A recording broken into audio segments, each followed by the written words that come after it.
ഇന്ന് വളരെ എളുപ്പത്തിൽ തയ്യാറാക്കാൻ പറ്റുന്ന ഒരു ടൊമാറ്റോ റൈസാണ് ഉണ്ടാക്കുന്നത്. വളരെ പെട്ടെന്ന് തന്നെ തയ്യാറാക്കി എടുക്കാൻ പറ്റും. അതിനായി ആദ്യം തന്നെ നമ്മൾ അടുപ്പ് കത്തിച്ചു, അതിലേക്കൊരു പാൻ വെച്ച് കൊടുത്തു. പാൻ ഒന്ന് ചൂടായി വന്നപ്പോൾ ആവശ്യത്തിന് വെളിച്ചെണ്ണ കൂടി ചേർത്ത് കൊടുത്തു. ഇനി അതിലേക്ക് നമുക്ക് 1 ടീസ്പൂൺ നെയ്യ് ചേർത്ത് കൊടുക്കാം. നെയ്യ് നിങ്ങൾക്ക് ഇഷ്ടമുണ്ടെങ്കിൽ മാത്രം ചേർത്ത് കൊടുത്താൽ മതി. നെയ്യ് ചേർത്താൽ കുറച്ചും കൂടി ടേസ്റ്റ് കൂടുതലായിരിക്കും. ഇനി അതൊന്ന് ചൂടായി വന്നപ്പോൾ നമ്മൾ ആവശ്യത്തിന് കടുകിട്ട് പൊട്ടിച്ചു. ശേഷം അതിലേക്ക് 2 വറ്റൽമുളക് കൂടി ചേർത്ത് കൊടുക്കുകയാണ്. ഇനി നമുക്ക് ചതച്ച് വെച്ചിരിക്കുന്ന വെളുത്തുള്ളിയും ഇഞ്ചിയും കൂടി ചേർത്തിട്ട് നമുക്ക് നന്നായിട്ടൊന്ന് വഴറ്റി കൊടുക്കാം. ഇഞ്ചിയും വെളുത്തുള്ളിയിൽ ഒരു പച്ച മണം മാറി കിട്ടുന്നത് വരെ നമുക്കൊന്ന് വഴറ്റിയെടുക്കാവുന്നതാണ്.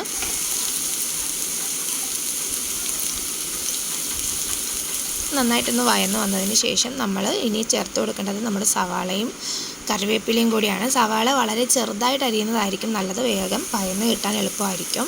ഇനി നമുക്ക് അതിലേക്ക് നമ്മുടെ കറിവേപ്പിലയും നുറുക്കി വെച്ചിരിക്കുന്ന സവാള ഉള്ളി കൂടി ചേർത്ത് ആവശ്യത്തിന് ഉപ്പും കൂടി ചേർത്ത് നമുക്ക് നന്നായിട്ടൊന്ന് വഴറ്റി തന്നെ എടുക്കാം. വളരെ പെട്ടെന്ന് തന്നെ തയ്യാറാക്കാൻ പറ്റുന്ന ഒരു ടൊമാറ്റോ റൈസാണ്. വളരെ കുറഞ്ഞ ഐറ്റംസ് മാത്രം മതി. ഉള്ളി നന്നായിട്ടൊന്ന് വഴന്ന് വന്നപ്പോൾ നമ്മളതിലേക്ക് 1 ടീസ്പൂൺ മഞ്ഞൾപ്പൊടി ചേർത്ത് കൊടുത്തു. ഇനി നമുക്കൊരു 1/4 ടീസ്പൂൺ മുളക് പൊടി കൂടി ചേർത്ത് കൊടുക്കാം.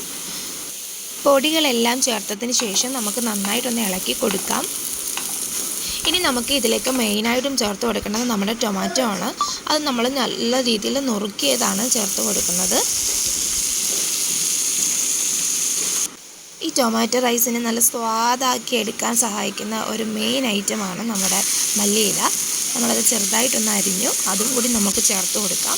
ശേഷം ഇത് നന്നായിട്ടൊന്ന് വഴറ്റി കൊടുക്കണം. നന്നായിട്ടൊന്ന് വഴന്ന് വന്നതിന് ശേഷം നമുക്ക് ആവശ്യത്തിനുള്ള വെള്ളം ചേർത്ത് കൊടുക്കാം. ഞാനൊരു 1/2 ഗ്ലാസ് വെള്ളമാണ് ചേർത്ത് കൊടുത്തത്. എന്നിട്ട് ഇത് നന്നായിട്ട് ആ വെള്ളത്തിൽ കിടന്നിട്ട് ഈ ഉള്ളിയും തക്കാളിയൊക്കെ ഒന്ന് വഴന്ന് വരണം.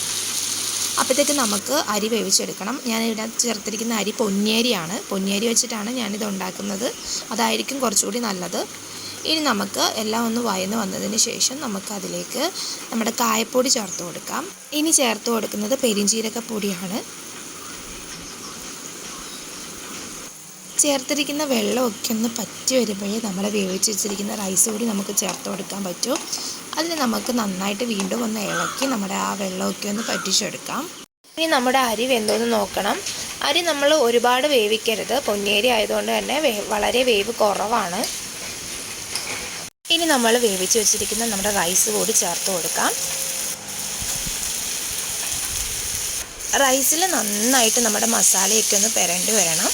അതിന് നന്നായിട്ട് തന്നെ നമുക്കൊന്ന് ഇളക്കി കൊടുക്കാം. ഇങ്ങനെ വളരെ എളുപ്പത്തിൽ തന്നെ നമ്മുടെ ടൊമാറ്റോ റൈസ് ഉണ്ടാക്കിയെടുക്കാൻ പറ്റും.